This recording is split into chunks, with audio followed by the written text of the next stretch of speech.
మధ్య కాలంలో సినీ ప్రముఖుల పేర్లతో సోషల్ మీడియాలో పలు అకౌంట్లు క్రియేట్ చేస్తున్న విషయం తెలిసిందే.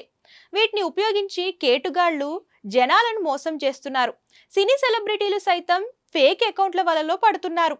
అంతేకాదు, ఇప్పటికే ఎంతో మంది సినీ స్టార్స్ ఇలాంటి విషయాలపై సోషల్ మీడియా ద్వారా స్పందించి క్లారిటీ ఇచ్చిన విషయాలు తెలిసిందే. అంతేకాదు, ఇప్పటికే ఎంతో మంది సినీ స్టార్స్ ఇలాంటి విషయాలపై సోషల్ మీడియా ద్వారా స్పందించి క్లారిటీ ఇచ్చిన విషయం తెలిసిందే. తాజాగా సూపర్ స్టార్ మహేష్ బాబు కూతురు సితారకు కూడా అలాంటి అనుభవమే ఎదురైంది. దీనిపై సితారా ఘట్టమనేని ఇన్స్టా వేదికగా ఓ పోస్ట్ పెట్టి క్లారిటీ ఇచ్చారు. తన పేరు మీద పలు ఫేక్ అకౌంట్స్ ఉన్నట్లు చెప్పుకొచ్చారు సితారా. ఈ నేపథ్యంలోనే తనకు ఇన్స్టాగ్రామ్ లో మాత్రమే అకౌంట్ ఉందని, ఇదే తన అఫీషియల్ అకౌంట్ అని తెలిపారు. తాను ఏదైనా చెప్పాలనుకుంటే దాని ద్వారానే చెప్తానని పేర్కొన్నారు.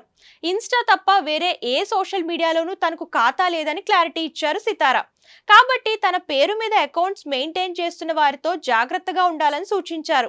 అలాగే దయచేసి అలాంటి అకౌంట్స్ నమ్మొద్దని, మెసేజ్ చేయొద్దని రాసుకొచ్చారు. ప్రస్తుతం సితారా పోస్ట్ సోషల్ మీడియాలో వైరల్ గా మారింది.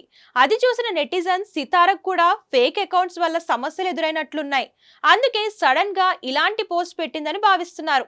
అయితే సితారా సినిమా ఇండస్ట్రీలో అడుగు పెట్టకపోయినప్పటికీ ఫుల్ పాపులారిటీ దక్కించుకున్నారు. ఓ యాడ్ లో నటించిన ఆమె స్టార్ హీరోయిన్ కుంటే క్రేజ్ ను సొంతం చేసుకున్నారు.